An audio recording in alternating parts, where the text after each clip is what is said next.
All right, y'all, we are on our way to the water tower to DJ for the Exhibit House of Chicago. They're celebrating women today in media and entertainment. I'm super excited about this one. There's gonna be some dope women in the audience. Music by yours truly, of course. Let's go have some fun. Let's go see what this one is talking about. DJ 3 Snapz, y'all know what it is. Let's go.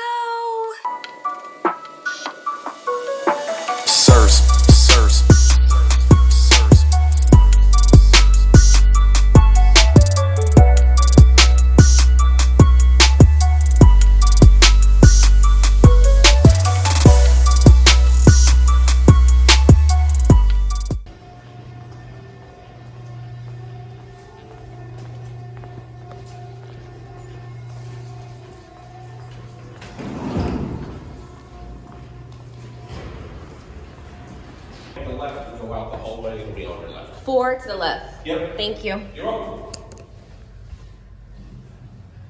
4 to the left. Other way.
Would you happen to have an extension cord?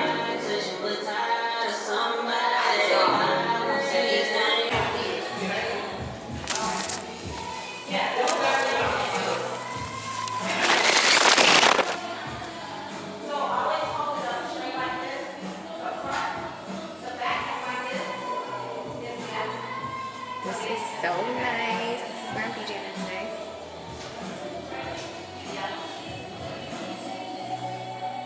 This is where the mixer experience is going to be.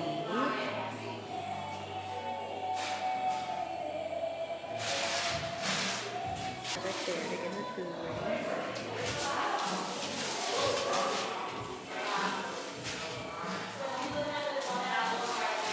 Ooh, secret garden. Ooh. This is so pretty. Secret garden. Hey y'all, in the garden room.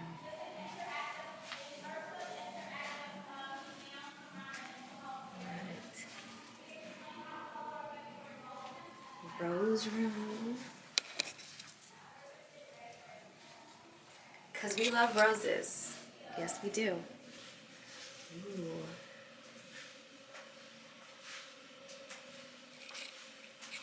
The exhibit house. I'm so excited for this one.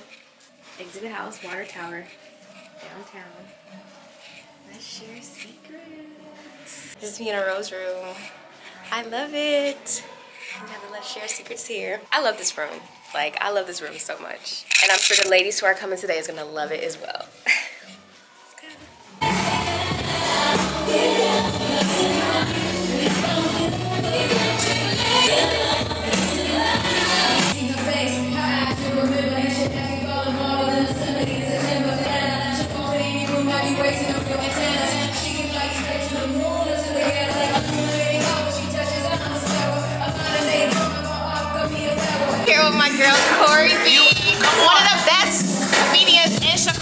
Period. Notice she didn't say female. She said one of the best black comedians. One of the best. You heard her. One of the best. We're gonna have a good time. Yeah. Cause she crazy on these ones and twos. Yeah, we Do gonna not play with my sister. I love you, baby. I love you the most. Let's have some fun.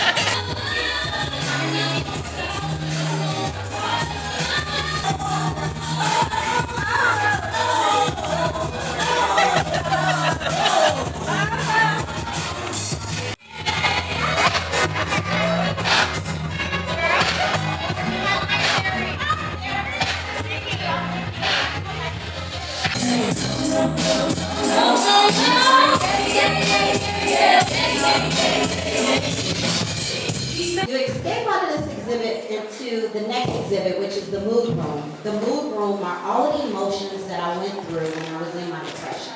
I wanted to create a safe space for individuals like myself that could come in and embrace them emotions, but in a fun way. So there's a small activity for you to tap into. They're really fun.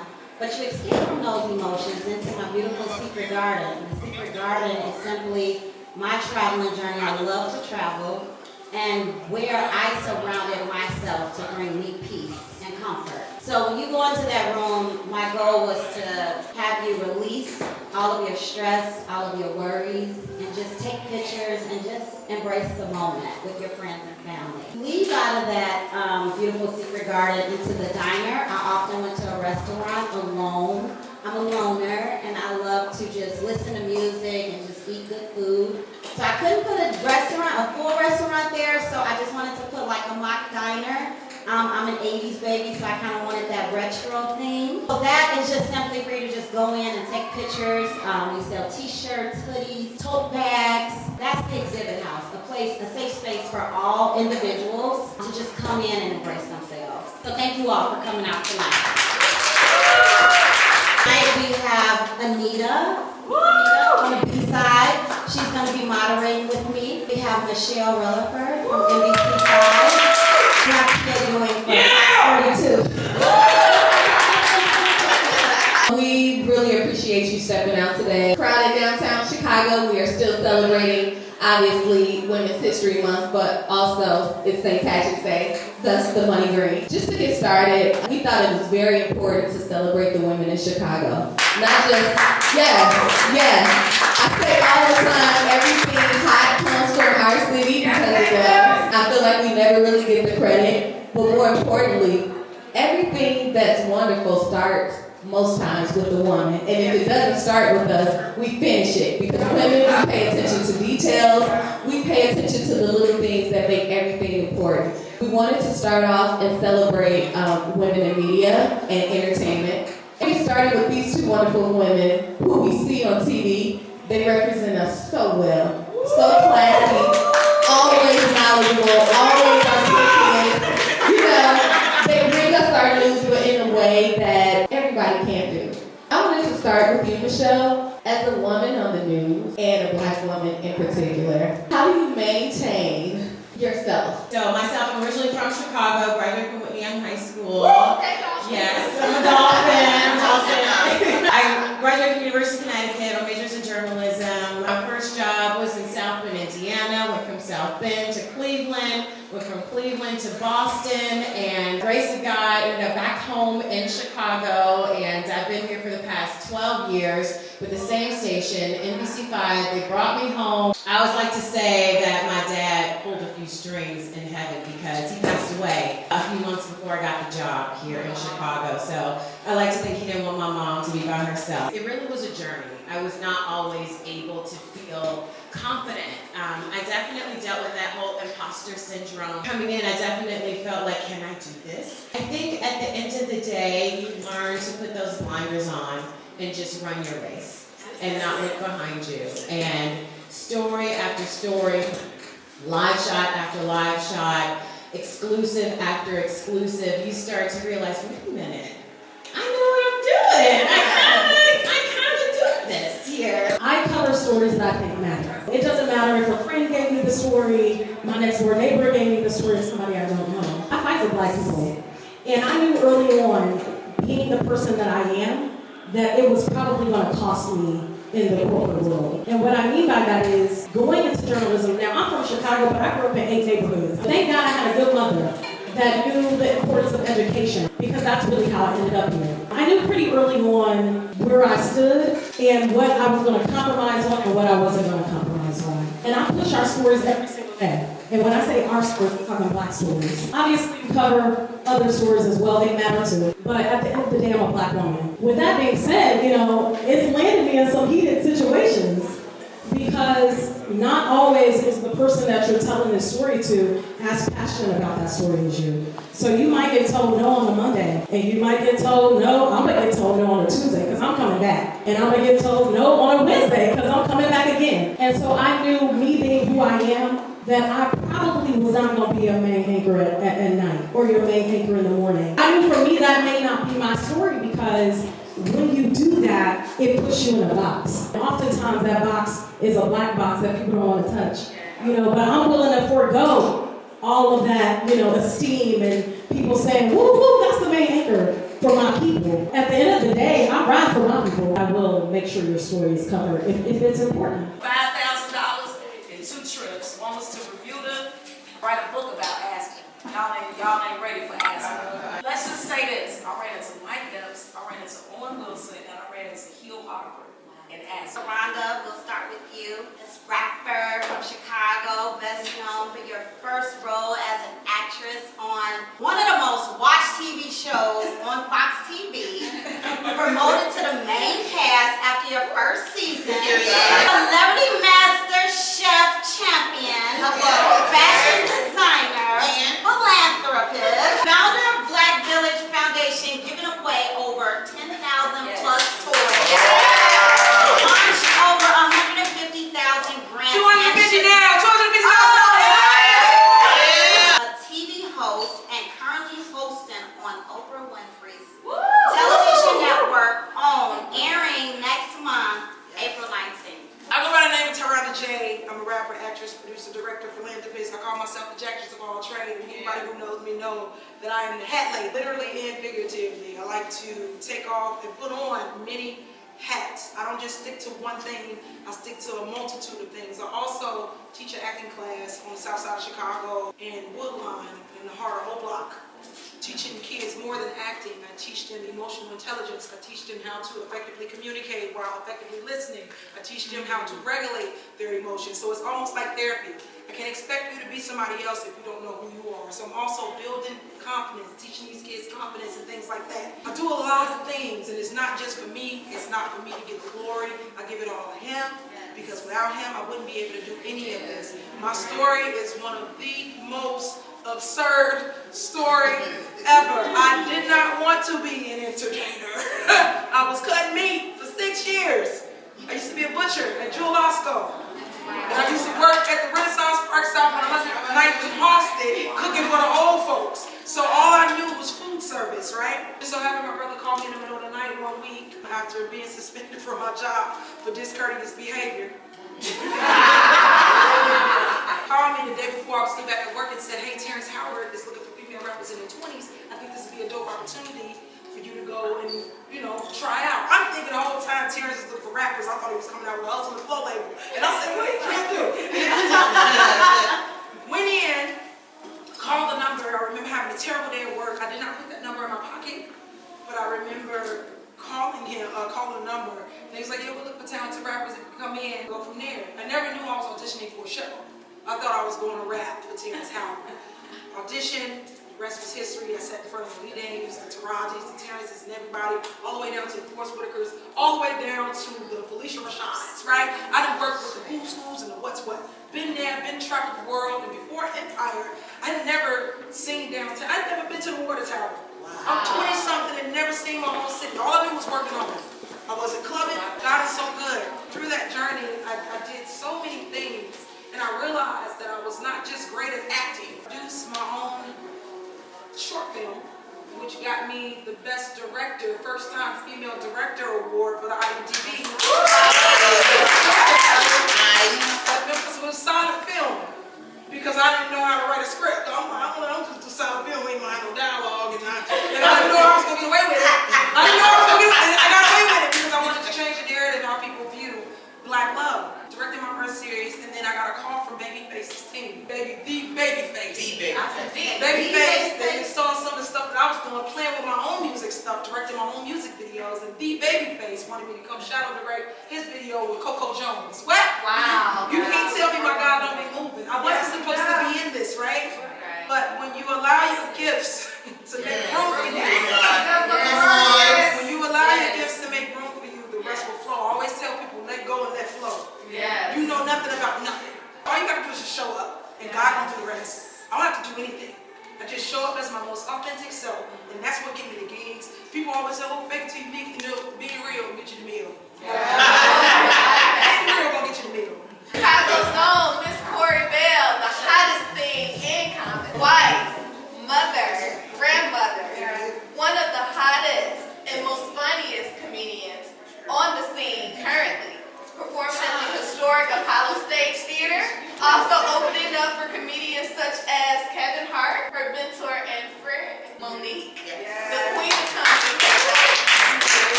Funny, I used to be Big Corey because I was 320 pounds. So now I'm the big one and the little one and the big one. Like, it depends on what we're talking about.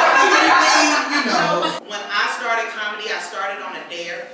Even before that, I've always been a risk taker. I was a mother at 16 and then again at 18 because Tupac said Brenda had a baby and I was like, really watch this. She had one, but watch what I can do. I'm always trying to one up somebody and my mom was like, oh, you think you grown. All right, go ahead, be gone. And I got put out. But I was one of the very first black, not just black women, just one of the very first black employees for Groupon. When they opened their doors downtown Chicago on Chicago Avenue, it was 12 of us. I was the only black person for about 9 months, and then I was the only black female for about a year. I was in HR making $100,000. I was doing what I do, and then I started comedy on a dare. And after about 6 months, I felt like I was serving two masters. I started coming in later, which means that I started showing up for work later. Then I got fired from Groupon. And it was so crazy because just like they say black folks always late, I got fired for being late. It's a true story. The problem with that is I work from home. So how's you late? Okay. See, Nancy, because you don't judge. I was like, because if you work from home and you start working 9 o'clock, you don't get up and turn your computer on to 8:58. Well, if you ain't paid your Comcast bill, now you got to get online, you got to pay that. The services ain't right. Somebody that kicked over the cord. Like it was, I just wasn't supposed to be there, and I was trying to force something that didn't fit. And once I finally let go, I have a husband, y'all, that when I tell you where I got the cheat code, baby, let me tell you something. As my best friend, that man has been better than me than I've been to myself on plenty of days. When I got fired, he said to me, he said, I want you to take 9 months. Take 9 months and do comedy. I got all the bills, I got everything. And if in 9 months it's working, keep going. But if in 9 months it don't work, you work. And it was fair. And within 9 months, I was already whisked off to LA by one of the creators of Def Jam, Mr. Bob Sumner, and I recorded my first TV show on True TV called Laugh Mom's Laugh Tracks. I was in like 4 episodes. And I was like, okay, I think this might work. This might work a little bit. And then after that, it was like I only wanted to eat, sleep, and breathe comedy because it came so easy to me. So it's like when you're operating in your gift, everywhere that you step is already ordered. And it doesn't come without an obstacle, but it's not a struggle. You're not battling with your gift. Within the first 5 years of my comedy career, I did True TV, I did HBO Max, and I ended up sending Monique an Instagram message when she was coming to Chicago one day. She was performing at the Chicago Theater. At the Improv, and I sent a message, and I said, I want you guys to tag Monique and tell her to give me 5 minutes at the Improv. 5 minutes later, she responded and said, meet me there on Friday.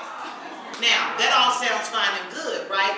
But how crazy is your faith? Because I didn't get an inbox that was like, you need to show up at this time, be here, this is what you need. It was like, hey, meet me there. Now, I didn't know if this was like true or real because I didn't get any instructions, but I just knew that I was crazy enough to believe that if I show up, I'ma go up. Yeah. So I didn't get anything, and I had already put it in my mind, like, listen, y'all remember that episode on Martin when Garnell Hill told me he was in the same meeting with Casey and JoJo? I said, listen, if she do not, I swear to God, I will show up at the Improv, sneak in the back door, and I will end up on stage with for her, but if she said it, I got the message. And the confirmation, and this is so crazy because God will send you confirmation when you're doing exactly what you're supposed to do. The day before, she ended up being on GCI on the morning show.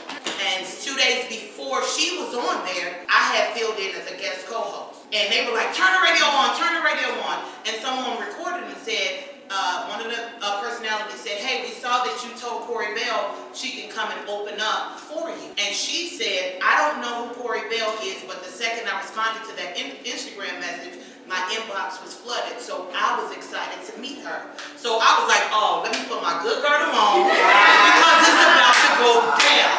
I showed up to the improv, they brought me back, and just like what y'all see is exactly who she is. She's gonna give you that auntie hug, and I went out on that stage and I get the best. I Anita Bakered my set. Baby, I gave it the best that I had. That's all I can do. And when I came back in the dressing room, she was crying. And the first thing I thought was, I went over my time, or I said something that I wasn't supposed to say. And she asked everybody to leave, and she said, I've been praying for somebody that I can give all of my knowledge to, that I can teach what I know and show them the wrong steps so that you don't make them. She said, I prayed for you. I finished out the weekend with her. When the weekend was over, she invited me to go on tour with her. We did one date on tour, and when we got to LA, she said, I know I told you I was going to take you on tour, but I have to apologize because I have to cancel the tour immediately. Because Las Vegas has called and asked for me to do a residency there, but I'd be honored if you come to Las Vegas with me for the next year and play on stage with me. Let me tell y'all something. Wow. I happened to roll with shoulder to shoulder, back to back, one of the most controversial black women in America, period, not just entertainment. When you get to see the side of her that other people don't get to paint the picture of, when people don't know that we were there for 9 months, and after every show we put our jogging pants on and fed the homeless. After every show, every night, every weekend, not one camera, not one broadcast. Every city that we go to, we visit every black nursing home, we go into the schools. It's the things that you don't see is the reason why people like me, when I hear people on the gossip blogs say things about her, it's like y'all don't know her. And what that taught me is 2 things. Number 1, you ain't gonna beat the internet. The crabs live in the comments. Let them have the barrel. And just know that I know that whatever my steps is, as long as I stay focused, I'm gonna be good anyway. I don't have to prostitute my brand. I don't have to give every time something's shiny like this room. If these are all of the agents and managers that I've seen, I don't have to be turned on by them because look at how many of them it is.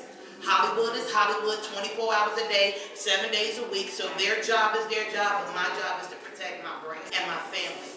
And my foundation happens to be my family. So it's an honor that I've been able to WGCI. I stood next to Frankie Robinson. I did New Year's Eve as the anchor for NBC. I've done ABC 7 for 2 years with Val Warner. There are no limits. There is no ceiling. There is no finish line. Baby, keep going. So I said all that to say, hey, I'm just getting started. I'm just getting started. And if I got it and I got it to share, it's always open to everybody. Queen of Chicago Radio. How does that make you feel, Frankie, to be in Chicago, sitting in front of all of these beautiful women who listen to you on that midday show on WGCI, one of the top radio stations in Chicago? I just can imagine all the shit that they went through before it was not okay to be sexually harassed. It was not okay to be put on the bottom of the totem pole and to be overlooked and to be overshadowed by your male counterparts. We all know that radio is a male-dominated field, but without women, there would be no radio. You can't even have a morning show without a female host, co-host. It's women like Bonnie Deshawn, Shirley Strawberry, Irene Mojica, Wanda Wells, great Wanda Wells, who gave me so much game. Irene Mojica cussed me out. Cussed me out. She was right though. I mean, and even now, Beyonce Fox.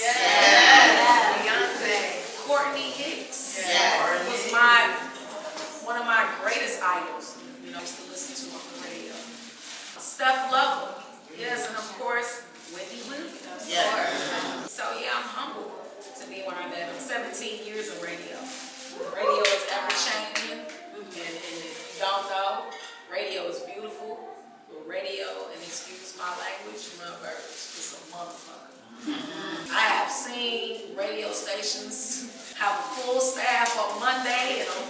stage. Everybody's jealous. Not only is it a skeleton, but it's a whole different format. I worked for an alternative station as a receptionist. I'm gonna tell y'all how I got started though. Before that, I was a receptionist at ABC Radio downtown. I worked a full-time job. I went to school full-time. I had 3 internships, and I did that for 4 years. And get this, I went to Grambling when I first went out of high school, but none of that transferred because I took so long of a break in between running the streets and having a kid and having a husband and doing all that, and then decided I wanted to go back to school for radio. Graduated from Columbia, couldn't find a job in radio. One day, working at ABC Radio, I witnessed them change the format. I witnessed them go from an alternative station, y'all not gonna believe this, to a Chinese country station. I didn't even think that existed. And let me tell you how they prepped me, because I didn't know what was about to go down. I was a receptionist. They told me that when the morning show came in, call the PD right away. Because they took their ass in the room and let their ass know that was their last day. Let me tell you something about radio. Radio is beautiful. Like I said, it's a gift and a curse. You will have the best job. It's the best 4 hours ever. It's an adrenaline rush like never before. It's the greatest thing ever. You'll see your boss in the hallway. He will be like, heard you on the air. Great job. Later on that day, that same boss will call you in the office and say, you know what? Today's your last day. Has nothing to do with you. What's the line? We're going in another direction. Another direction. Yeah. They snatched the rug from underneath your head. I've had it done to me 3 times. They say to you, if you never been in radio, what? You haven't been fired. I had an opportunity. I saw an opportunity. I was working at ABC Radio, and I used to play Wheel of Fortune while I was at work, and I wasn't supposed to, but I remember one day they had an audition for Wheel of Fortune here in Chicago, and I was like, you know what, I should do it, but it was the dead of winter, and it was a conflict of interest. I worked at ABC, and I knew they was gonna have an issue with that, so I was like, whatever. They laid me off. Maybe 6 months later, here comes the invitation again from Wheel of Fortune. So I'm like, it must be something to this. Let me go. I go downtown. I'll audition at the Hotel Monaco. Right on Wackett and, what is that, Wabash? It's not even in them. They tell me, hey, we want you to stay for the 2nd round of the auditions. We like you. Okay. I go, I audition, they like me, they keep me. The lady tells me, hey, if you get an opportunity to get on the show, you're gonna get a letter in the mail no longer than 2 weeks from today. The very last day I checked the mail every day. Broke as hell. Trying to stay out the way and not be in the streets. Trying to change my life. I was trying to change my life. I used to be in the streets. I was in the streets.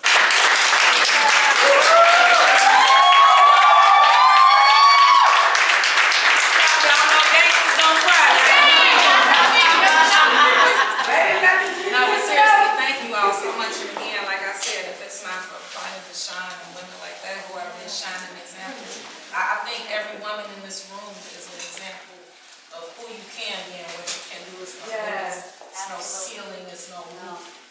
You know, I got friends who I love in this audience. Pat rolled behind me in an ambulance, leaving the station. I found out I had a heart condition. Pat drove behind the ambulance like she was my mama, and almost hit the back of the ambulance.